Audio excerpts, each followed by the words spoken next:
This piece first appeared in the Mays Anthology, which is brought out by Cambridge every year.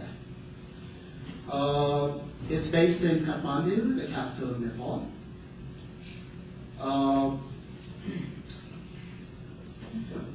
Their main characters are two 8-year-old girls.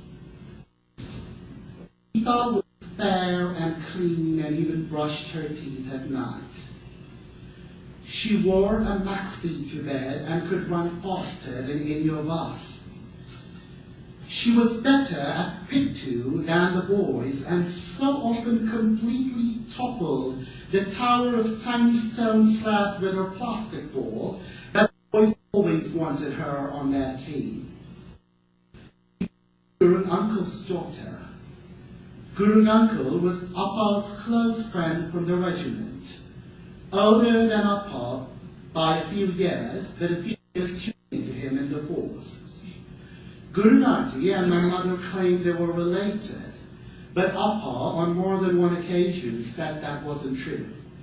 These Darjeeling women jumped to make everyone their relatives, he said. Never mind that they are of different castes and have not a drop of common blood. Tomorrow your Amma will look for that common blood in me. How can she even consider sharing the same blood as the child devil? I didn't say a word in defense of my best friend's monstrosity, and instead conjured a memory of what she and I had indulged in the day before. Secret number one, the bigger secret. Would Appa be angry if he found out? Amma would be terrified. She had warned me countless times that eating what had touched someone else's lips would cause boils all over my mouth and face. It was even worse than double dipping a samosa. I'd get both my ears pulled. And she even complained to Geeta's mother, who could be a terror. Gurung Auntie sometimes even beat Geeta with her special stick, a godi bean, the marks of which stubbornly stayed for days. But Amma would never find out. Gurung Auntie would never find out. It was our big secret, and no one would find out. It happened the first day of school after the winter break. Geeta and I returned to Ribs, our hated institution, together. Once we turned 8, since we didn't have to cross the street to get to our school from my place, our mothers allowed us to walk to and from Ribs by ourselves. Amma wasn't home, and Appa was never home at this time when he was in the country.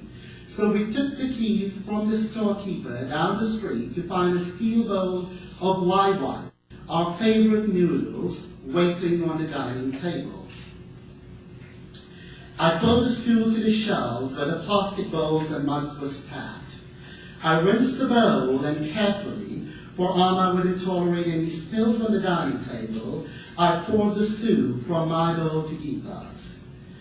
Trailing the spoon that Amma had left facing downward by the bowl, I cautiously wrapped some curly strands of noodles on it and transferred them to the while Geeta kept vigil to ensure that I wouldn't smuggle a spoonful into my mouth.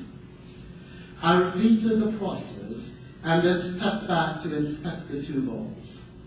The bowl Amma had set for me now looked like it hadn't as much of the noodles as the next, so I used my thumb and index finger to pinch some noodles from the plastic container to the steel one. More or less convinced that both the bowls now contained equal quantities of soup and equal amounts of noodles, I signaled I was done with a thumbs up. One bowl in her right hand and then with her left.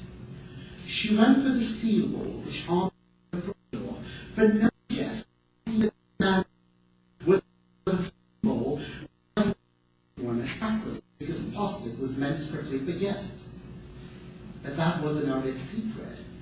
After we had slurped the soup and licked the bowl as deep as our tongues would allow, Geeta had an idea. Aren't we best friends? Her pretty eyes sparkled. Yes, we are. Then there's a ceremony to prove that. What ceremony? I was excited. It was Gita's idea after all. Gita's ideas were always exciting. You will spit into my bowl. Spit, spit, spit. And I will spit into yours. Spit, spit, spit. And when the bowls are filled to the brim, we shall both drink each other's spit. Spit, spit, spit. That way we will each have each other in our bodies. We will be real best friends. Arduous as the task was, we persevered. I generated saliva from my summoned it from the depths of my stomach.